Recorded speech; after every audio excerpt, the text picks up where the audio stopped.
Saludos a todos, estamos en el día 59.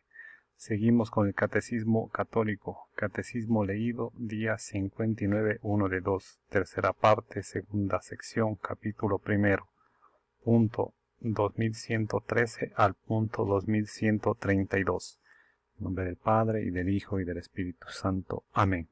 Padre nuestro que está en el cielo, santificado sea su nombre, venga a nosotros su reino, hágase su voluntad en la tierra como en el cielo.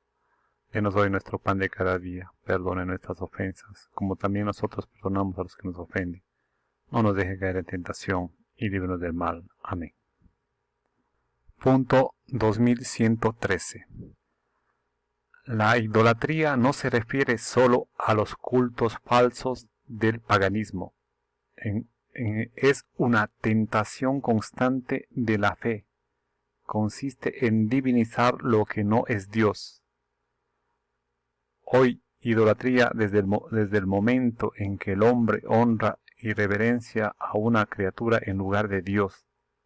Trátese de dioses o de demonios, por ejemplo, el satanismo, de poder, de placer, de la raza, de los antepasados, del Estado, del dinero, etc. No podéis servir a Dios y al dinero, dice Jesús. Numerosos mártires han muerto por no adorar a la bestia, negándose incluso así a simular su culto. La idolatría rechaza el único señorío de Dios. Es por tanto incompatible con la comunión divina. Punto 2114. La vida humana se unifica en la adoración del Dios único. El mandamiento de adorar al único Señor da unidad al hombre y lo salva de una dispersión infinita. La idolatría es una perversión del sentido religioso innato en el hombre. El idólatra es el que aplica a cualquier cosa en lugar de a Dios la indestructible noción de Dios. Adivinación y magia. Punto 2115.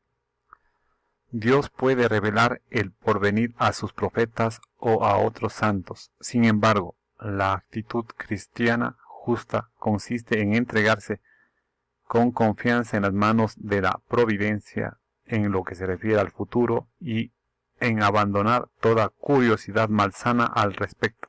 Sin embargo, la imprevisión puede constituir una falta de responsabilidad. Punto 2116.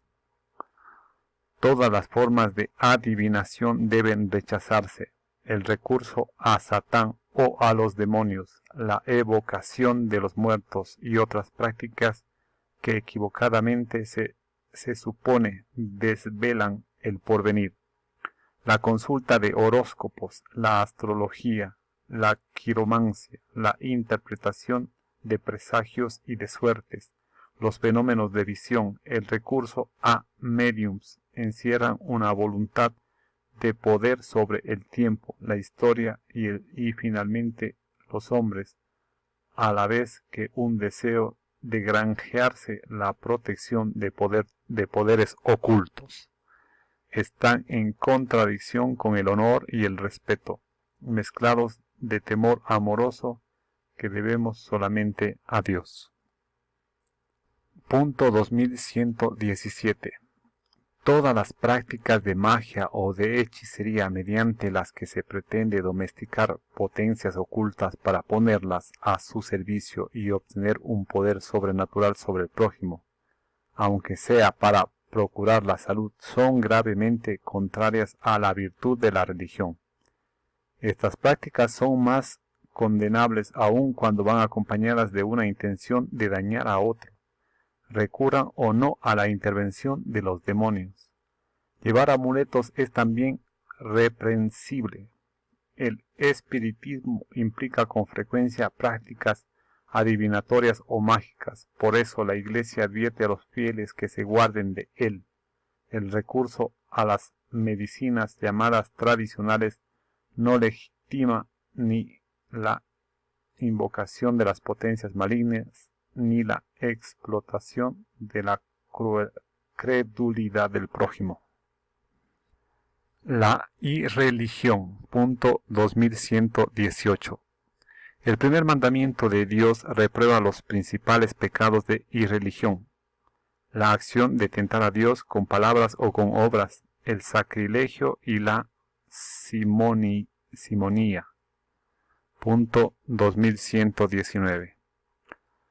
La acción de tentar a Dios consiste en poner a prueba, de palabra o de obra, su bondad y su omnipotencia. Así es como Satán quería conseguir de Jesús que se arrojara del templo y obligase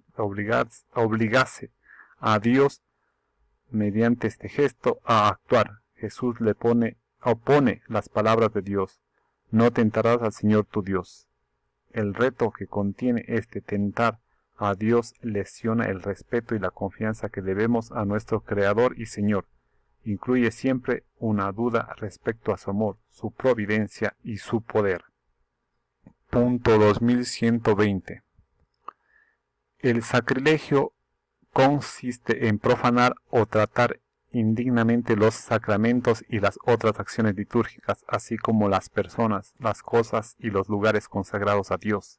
El sacrilegio es un pecado grave, sobre todo cuando es cometido contra la Eucaristía, pues en este sacramento el cuerpo de Cristo se nos hace presente substancialmente. Punto 2121. La simonía se define como la compra o venta de cosas espirituales. A Simón el mago, que quiso comprar el poder espiritual del que vio dotado a los apóstoles, Pedro le responde: vaya tu dinero a la perdición y tú con él, pues has pensado que el don de Dios se compra con dinero. Así se ajustaba a las palabras de Jesús: gratis lo recibisteis, dadlo gratis.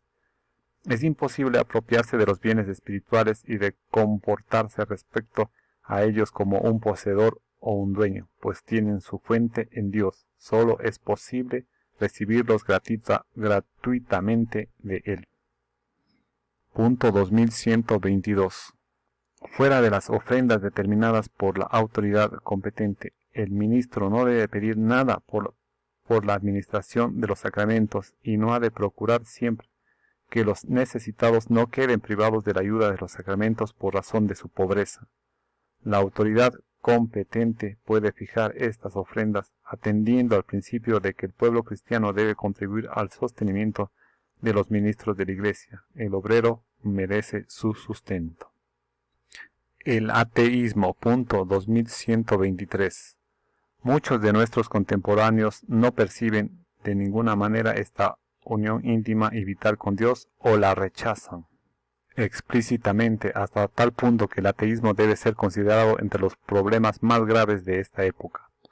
Punto 2124. El nombre de ateísmo abarca fenómenos muy diversos. Una forma frecuente del mismo es el materialismo práctico, que limita sus necesidades y sus ambiciones al espacio y al tiempo. El humanismo ateo considera falsamente que el hombre es el fin de sí mismo, el artífice y demiurgo único de su propia historia.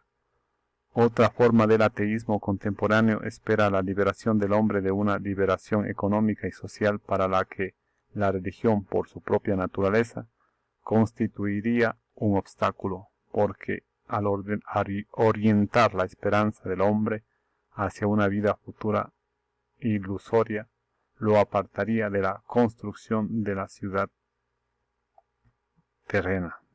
Punto 2125. En cuanto rechaza o niega la existencia de Dios, el ateísmo es un pecado contra la virtud de la religión. La imputabilidad de esta falta puede quedar ampliamente disminuida en virtud de las intenciones y de las circunstancias. En la génesis y difusión del ateísmo puede corresponder a los creyentes una parte no pequeña, en cuanto que, por descuido en la educación para la fe, por una exposición falsificada de la doctrina o también por los defectos de su vida religiosa, moral, social, puede decirse que han velado el verdadero rostro de Dios y de la religión, más que revelarlo. Punto 2126. Con frecuencia el ateísmo se funde en una concepción falsa de la autonomía humana, llevadas del rechazo de toda dependencia respecto a Dios. Sin embargo, el reconocimiento de Dios no se opone en ningún modo a la dignidad del hombre, ya que esta dignidad se funde y se perfecciona en el mismo Dios. La Iglesia sabe muy bien que su mensaje conecta con los deseos más profundos del corazón humano. El agnosticismo. Punto 2127. El agnosticismo reviste varias formas. En ciertos casos, el agnóstico se resiste a negar a Dios. Al contrario, postula la existencia de un ser trascendente que no podría revelarse y del que nadie podría decir nada. En otros casos, el agnóstico no se pronuncia sobre la existencia de Dios, manifestando que es imposible probar e incluso afirmarla o negarla. Punto 2128. El agnosticismo puede contener a veces una cierta búsqueda de Dios, pero puede igualmente representar un indiferentismo, una huida ante la cuestión última de la existencia y una pereza de la conciencia moral. El agnosticismo equivale con mucha frecuencia a un ateísmo práctico. 4. No te harás escultura alguna. Punto 2129. El mandamiento divino implicaba la prohibición de toda representación de Dios por mano del hombre. El Deuteronomio lo explica así: puesto que no visteis figura alguna el día en que el Señor os habló en el Horeb de en medio del fuego, no vayáis a prevaricar y os hagáis alguna escultura de cualquier representación que sea. Quien se revela a Israel es el Dios absolutamente trascendente. Él lo es todo, pero al mismo tiempo está por encima de todas sus obras. Es la fuente de toda belleza creada. Punto 2130. Sin embargo, ya en el Antiguo Testamento Dios ordenó o permitió la institución de imágenes que conducirían simbólicamente a la salvación por el Verbo encarnado, la serpiente de bronce, el arca de la alianza y los querubines. Punto 2131.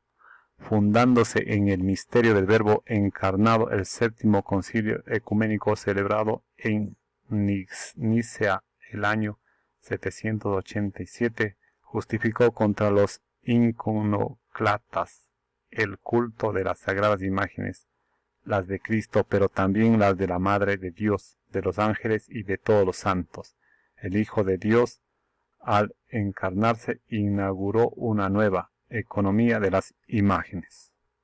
Punto 2132. El culto cristiano de las imágenes no es contrario al primer mandamiento que proscribe los ídolos. En efecto, el honor dado a una imagen se remonta al modelo original. El que venera una imagen venera en ella a la persona que en ella está representada. El honor tributado a las imágenes sagradas es una veneración respetuosa, no una adoración que solo corresponde a Dios. El culto de la religión no se dirige a las imágenes en sí mismas como realidades, sino que las mira bajo un aspecto propio de imágenes que nos conducen a Dios encarnado.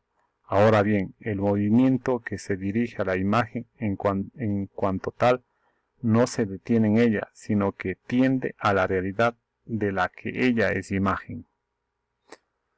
Hasta aquí el punto 2132. Continuaremos con el punto 2133 en el próximo video. Gracias.